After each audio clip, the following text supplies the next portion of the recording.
Bismillahirrahmanirrahim. Assalamualaikum warahmatullahi wabarakatuh. Waalaikumsalam warahmatullahi wabarakatuh. Selamat sore dan salam sejahtera untuk kita semua. Kembali dengan kami dari kelompok 2 dalam acara podcast edukasi. Adapun tema kami pada sore hari ini yaitu terkait dengan analisis kritis dan inovatif desain pembelajaran IPS dan pendidikan Pancasila di sekolah dasar. Sebelumnya saya ingin memperkenalkan terlebih dahulu. Perkenalkan, nama saya Arvinisa Fitri selaku host atau moderator pada podcast sore hari ini. Lalu ada beberapa narasumber kita pada sore hari ini yang semuanya adalah guru-guru hebat tentu saja yang berasal dari Sulawesi Selatan dan Sulawesi Barat. Sebelumnya saya akan memperkenalkan terlebih dahulu. Jadi narasumber yang pertama kita ada Ibu Kartia Amriani dari SD Islam Atira Kajolalido. Ya. Selanjutnya ada Bapak Amiruddin dari UPT SPF SMP 12. Lalu ada Ibu Sinon SPDGR dari UPT SPF SD Negeri Pampang. Lalu ada Bapak Ardianto SPDGR dari UPT SPF SD PAI. Lalu ada teman-teman kami dari yang bergabung dengan kami melalui via Zoom. Ada Bapak Andi Hairil dari UPT SPF Panekan 1. Ya. Lalu dari teman-teman kami dari Sulawesi Barat ada Ibu Serli berasal dari SD Negeri Salumabongi Kecamatan Samapaga Kabupaten Mamuju. Ibu Serli. Ya. Lalu ada Ibu Yanti dari Impres Salukayu 1 Kecamatan Papalang Kabupaten Mamuju. Lalu ada Ibu Marlia Saleh dari SD Impres KB Kecamatan Tomo Kabupaten Mamuju Sulawesi Barat. Ya. Baik pemirsa podcast edukasi, langsung saja saya akan memberikan beberapa pertanyaan kepada narasumber kita pada sore hari ini, tentu saja terkait dengan tema kami yaitu analisis kritis dan inovatif desain pembelajaran IPS dan pendidikan Pancasila di sekolah dasar. Saya mulai dari narasumber yang pertama yaitu Ibu Kartia Amriani. Menurut Ibu, bagaimana kondisi pembelajaran IPS dan pendidikan Pancasila di sekolah dasar saat ini? Baik, terima kasih atas kesempatan yang diberikan. Dari penjelasan terkait dengan kondisi pembelajaran IPS dan pendidikan Pancasila selama ini, tentunya sebelum membahas solusi dan inovasi pembelajaran, tentu kita perlu memahami dan mengetahui terlebih dahulu bagaimana kondisi pembelajaran IPS dan pendidikan Pancasila di sekolah dasar selama ini. Baik, kita melihat pada kenyataannya proses pembelajaran masih banyak menggunakan pola konvensional atau pembelajaran tradisional. Dalam pola ini, guru menjaga atau menjadi pusat utama pembelajaran atau teacher center, di mana guru menjelaskan materi di depan kelas, sementara siswa hanya mendengarkan, mencatat, lalu bahkan menghafal isi dari buku pelajaran tersebut. Lalu kemudian proses pembelajaran seperti ini menyebabkan aliran informasi itu hanya berjalan satu arah, yaitu dari guru dan siswa. Siswa jarang diberi kesempatan untuk bertanya, berdiskusi, ataupun menemukan pengetahuan sendiri. Nah, akibatnya siswa menjadi pasif dan kurang terlibat secara aktif dalam proses pembelajaran. Ini tentunya menjadi catatan penting. Bagaimana mereka hanya menerima informasi yang sudah jadi tanpa memahami bagaimana konsep tersebut berkaitan dengan kehidupan nyata mereka.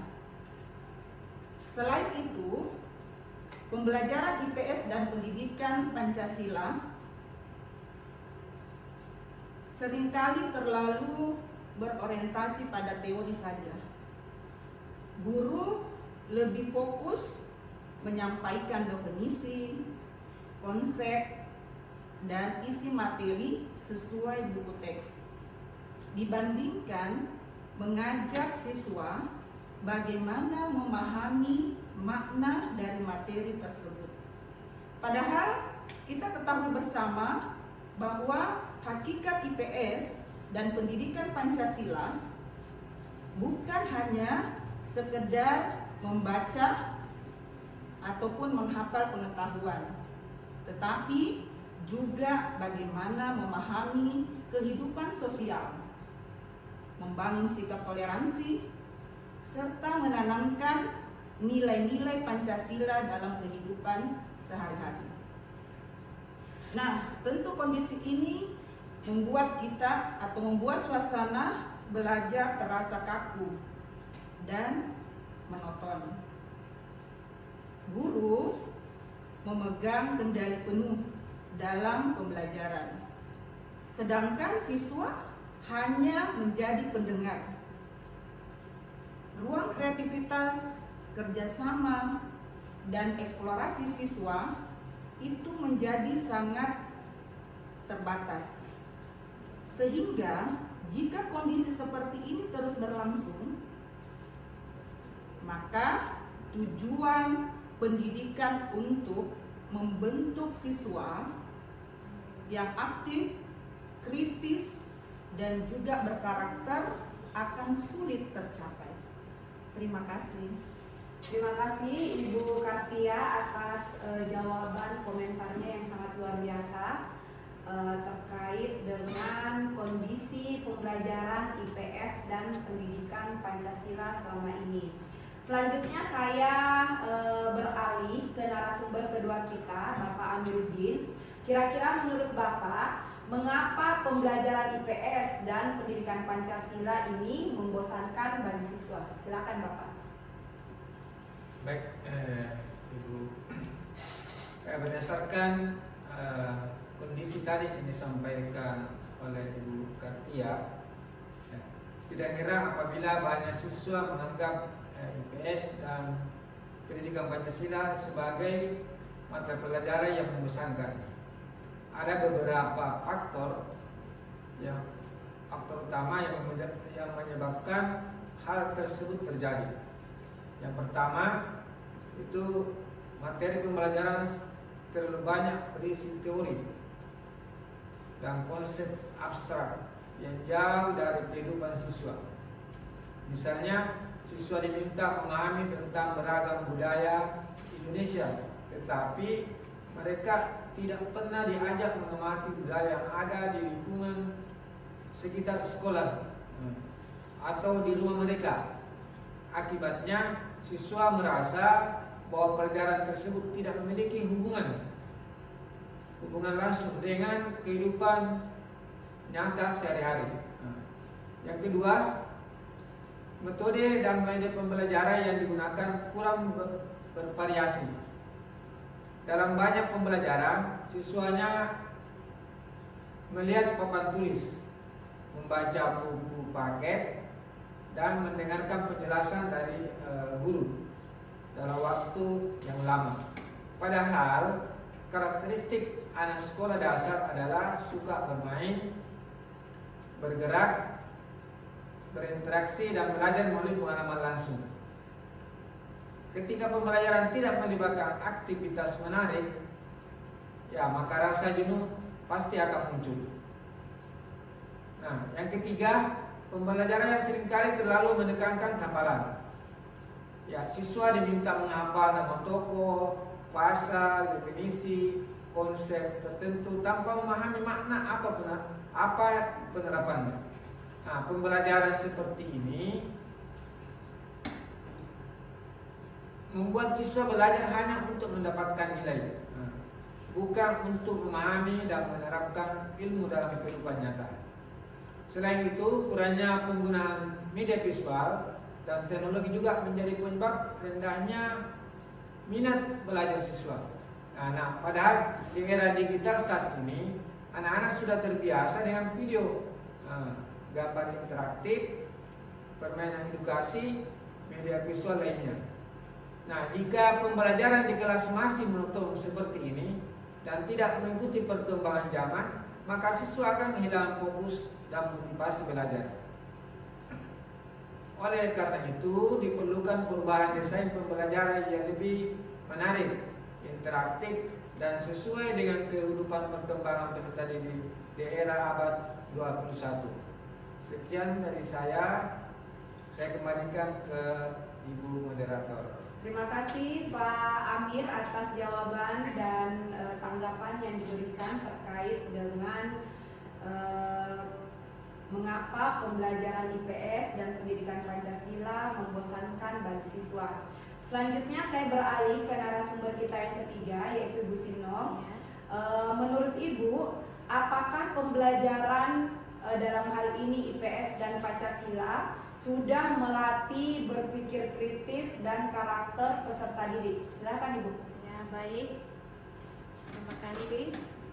Tentang sudah melatih berpikir kritis dan berkarakter, yakni selama ini keberhasilan pembelajaran lebih banyak diukur dari nilai ujian tertulis atau kemampuan siswa menjawab soal.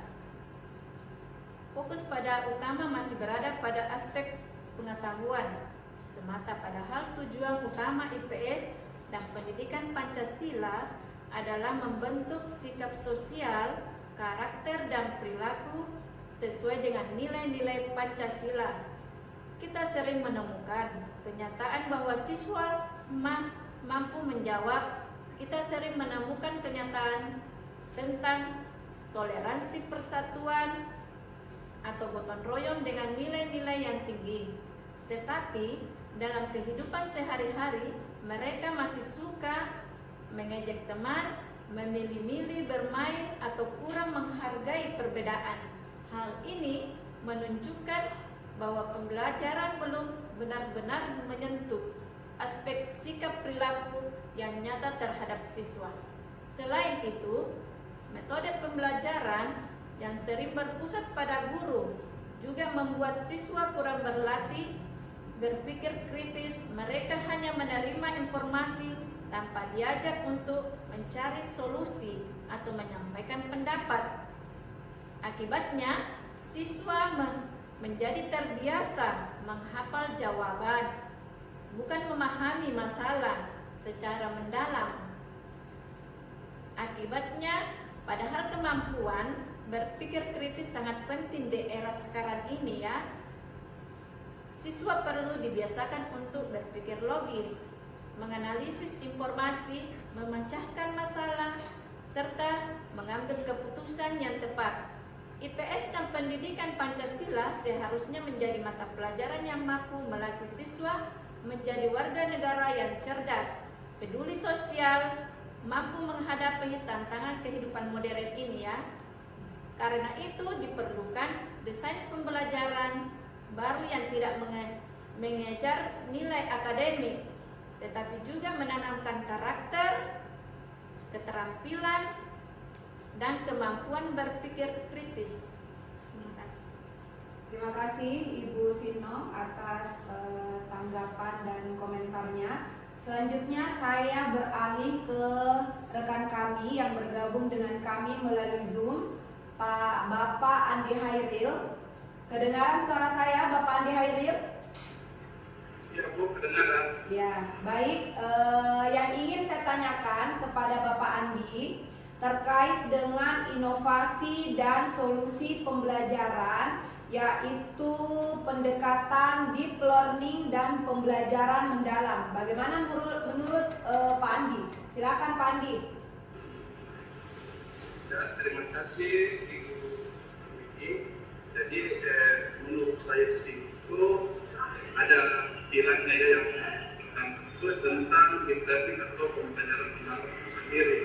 Nah, untuk mengatasi berbagai kelemahan tersebut, kami menawarkan penerapan dan pendekatan deep learning atau pembelajaran mendalam, di mana deep learning ini merupakan pendekatan pembelajaran yang menekankan pemahaman mendalam, bukan sekedar apa.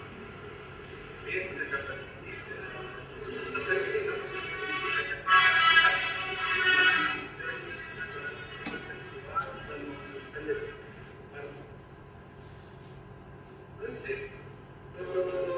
pertama dari determinasi siswa itu menjadi subjek aktif. Utamanya dalam pembelajaran nantinya siswa tidak hanya menerima informasi dari guru, tapi berfungsi sebagai fasilitator yang membimbing proses belajar siswa. Prinsip keduanya adalah relevansi kontekstual. Materi pembelajaran harus dikaitkan dengan pengalaman hidup siswa, lingkungan sekitar, budaya lokal, dan fenomena sosial yang tentunya nyata ya, yang real. Misalnya saat mempelajari keberagaman budaya, siswa ini dapat meminta mengamati tradisi yang ada di lingkungan tempat tinggal mereka. Terus pendekatan ini juga membuat pembelajaran itu lebih bermakna karena di mana siswa ini lebih memahami manfaat ilmu yang dipelajari dalam kehidupan sehari-hari, berdasarkan hasil penelitian, penerapan pembelajaran mendalam, mampu meningkatkan pemahaman konsep siswa secara signifikan karena siswa di sini belajar melalui pengalaman nyata dan terlibat langsung, terlibat aktif. Nah, dengan demikian, deep learning ini sangat cocok diterapkan dalam pembelajaran IPS dan pendidikan Pancasila karena mampu membentuk pemahaman yang kuat, berpikir kritis dan karakter sosial siswa. Jadi seperti itu Ibu. Terima kasih. Terima kasih Pak Andi Hairil yang walaupun bergabung dengan kami pada saat ini melalui via Zoom tapi tidak menghambat, jadi jaringannya baik dalam menjawab pertanyaan yang kami berikan. Selanjutnya Ibu Maria Saleh. Ya. Adapun pertanyaan saya, Ibu Maria, kedengaran suara saya? Ya, kedengaran Ibu. Ya. Baik Ibu Maria, yang ingin saya tanyakan di sini yaitu terkait dengan model pembelajaran problem Based Learning atau PBL di dalam pembelajaran IPS dan pendidikan Pancasila. Bagaimana menurut Ibu model pembelajaran PBL ini? Silakan Ibu Maria. Ya baik Ibu. Jadi selain konsep deep learning atau pembelajaran mendalam, ada yang model pembelajaran problem based learning. Model pembelajaran problem based learning ini merupakan pendekatan pembelajaran yang menjadikan permasalahan nyata sebagai titik awal dalam proses belajar. Nah, melalui model ini siswa diajak untuk menyelidiki suatu masalah, berdiskusi, mencari solusi, serta menyimpulkan hasil pembelajaran baik secara individu maupun kelompok. Nah, tema pembelajaran yang kami angkat adalah Citra Persatuan di Lingkunganku. Tema ini dipilih karena dekat dengan kehidupan sehari-hari siswa dan sejalan dengan tujuan pembelajaran pendidikan Pancasila. Pada tahap awal, guru memberikan permasalahan sederhana yang terkait dengan kehidupan sosial siswa, misalnya tentang cara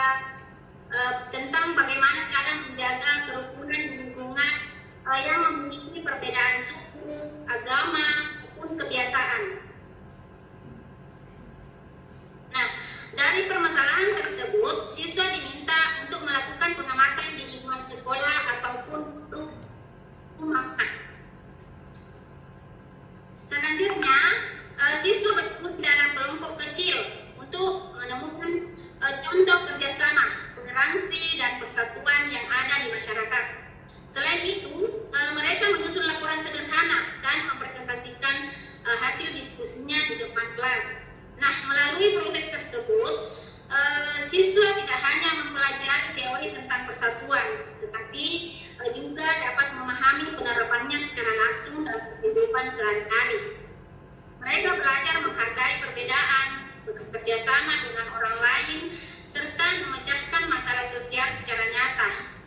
Selain itu, model problem-based learning ini juga mampu melatih kemampuan berpikir kritis siswa karena mereka terbiasa menganalisis masalah dan mencari solusi yang tepat.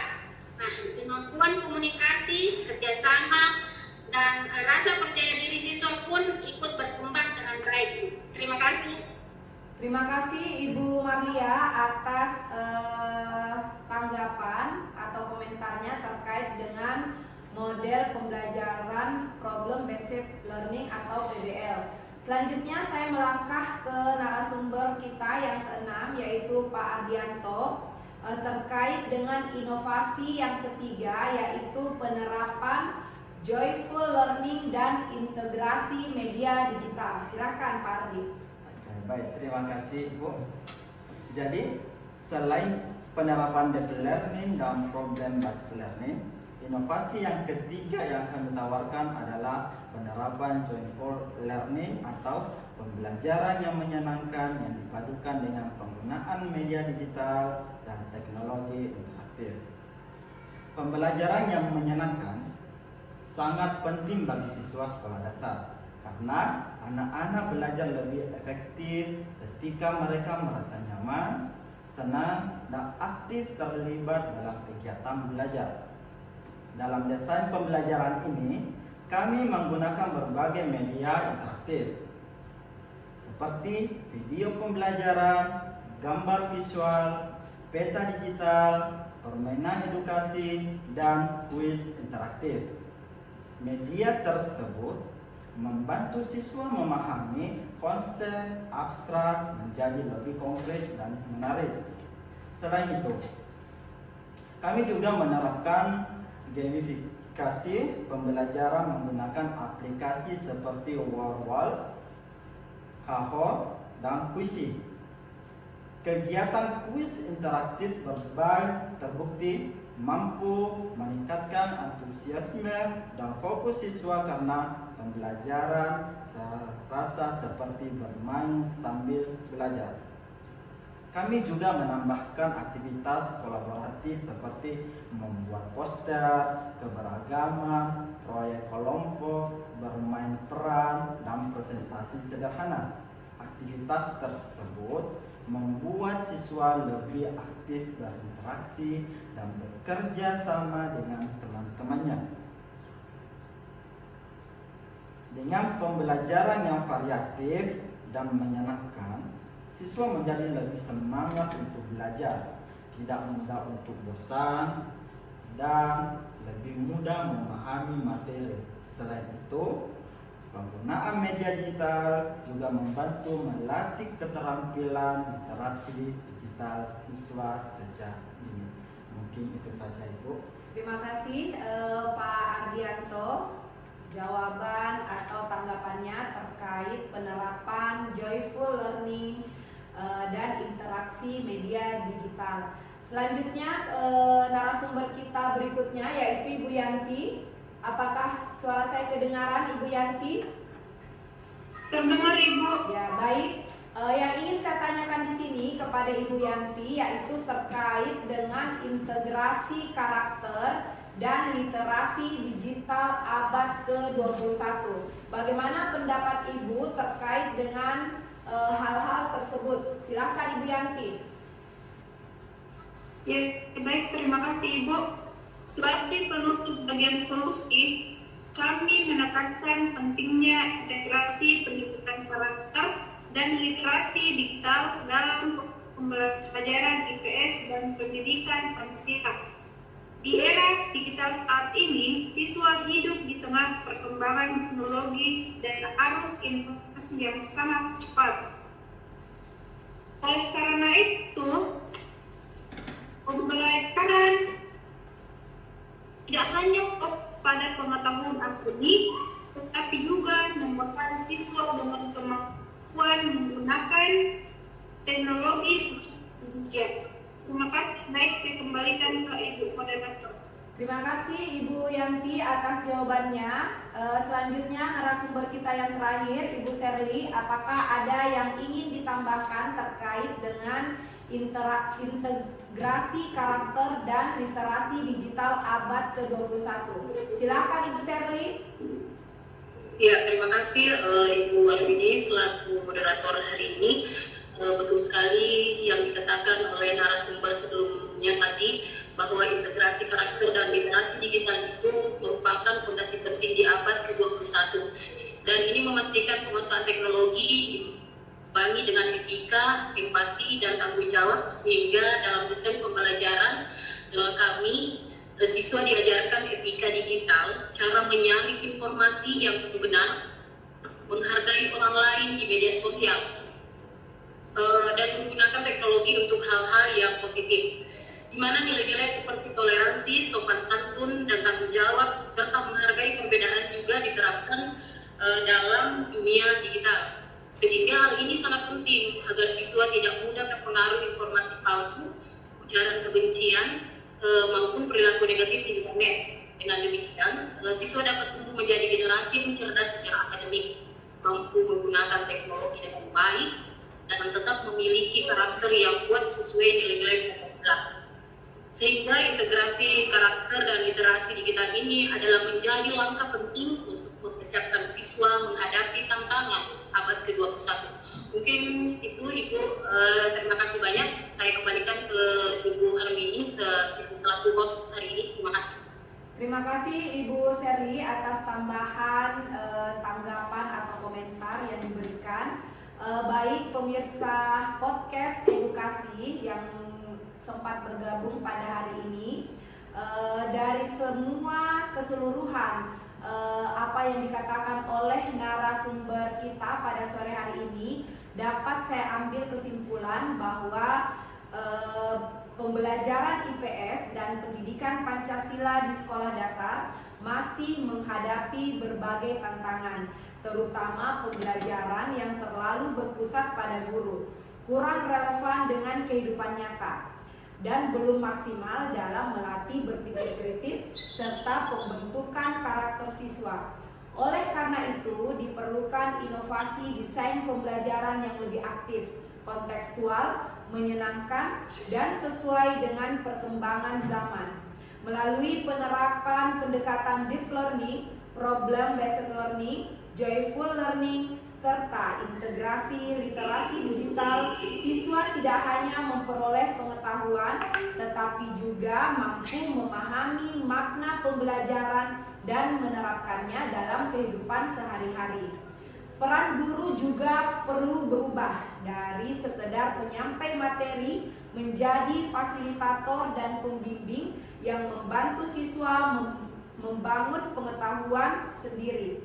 Dengan pembelajaran aktif dan bermakna, siswa akan lebih mudah memahami nilai persatuan, toleransi, kerjasama, dan tanggung jawab sosial.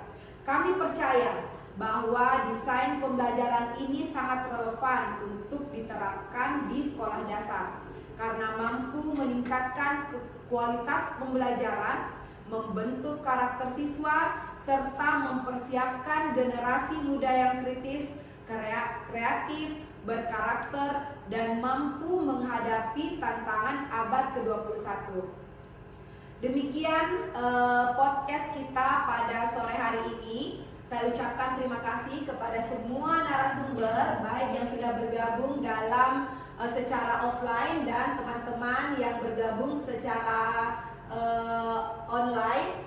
Saya ucapkan terima kasih. Semoga apa yang narasumber kami sampaikan tadi dapat memberikan manfaat bagi saya pribadi khususnya dan teman-teman guru yang sempat melihat podcast kami pada sore hari ini. Demikian saya akhiri, billahi fi sabilil haq. Wassalamualaikum warahmatullahi wabarakatuh. Waalaikumsalam warahmatullahi wabarakatuh. Wah,